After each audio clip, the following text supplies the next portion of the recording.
Assalamualaikum warahmatullahi wabarakatuh.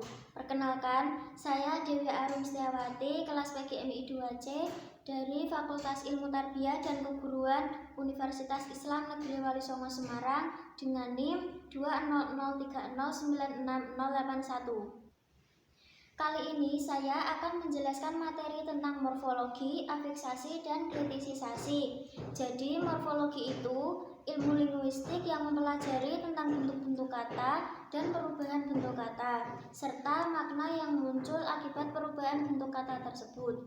Dalam morfologi ada beberapa istilah, diantaranya ada morfem dan leksem.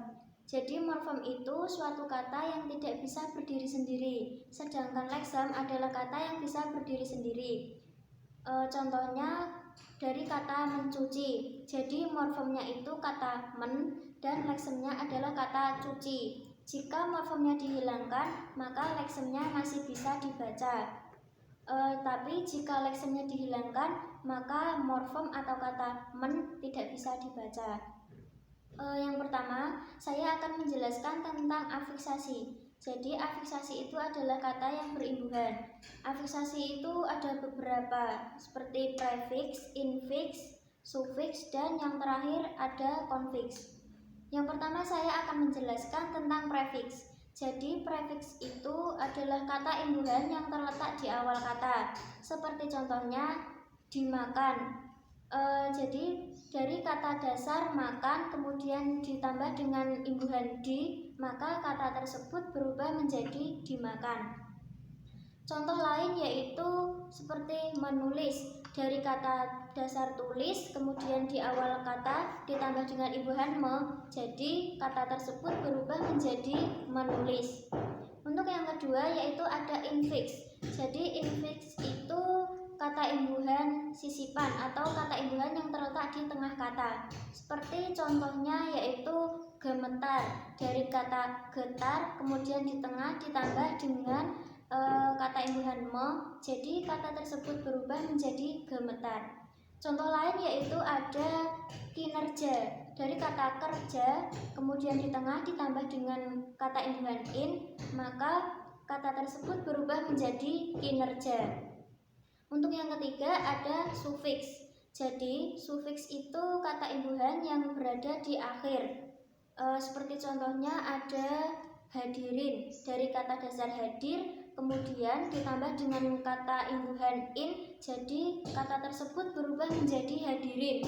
Contoh lain ada pikiran. Jadi dari kata dasar pikir kemudian di akhir kata ditambah dengan kata imbuhan in, an, jadi kata tersebut berubah menjadi pikiran. Yang terakhir ada konfiks. Konfiks itu kata imbuhan yang terletak di awal dan akhir kata. Seperti contohnya yaitu berlarian. Dari kata dasar lari kemudian di awal kata ditambah dengan imbuhan ber dan di akhir ditambah dengan imbuhan an, jadi kata tersebut berubah menjadi berlarian. Contoh lain ada keindahan.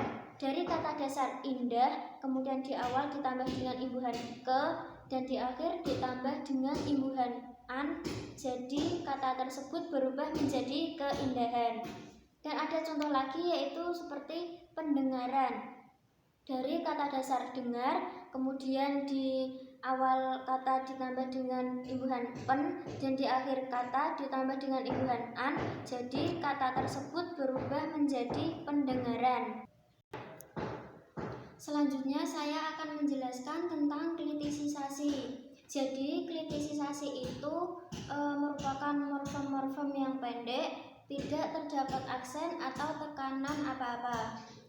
Kritisisasi melekat pada kata atau frasa yang lain dan tidak memuat arti yang mudah dideskripsikan. Seperti contohnya yaitu Indonesia pun, itu susah untuk dideskripsikan. Beda dengan konjungsi seperti sekalipun, meskipun, biarpun.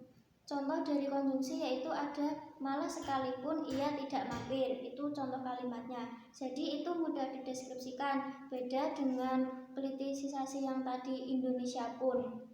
Jadi kritika juga tidak terikat pada kelas kata tertentu, seperti biasanya ada keterkaitan itu dengan morfem-morfem tertentu.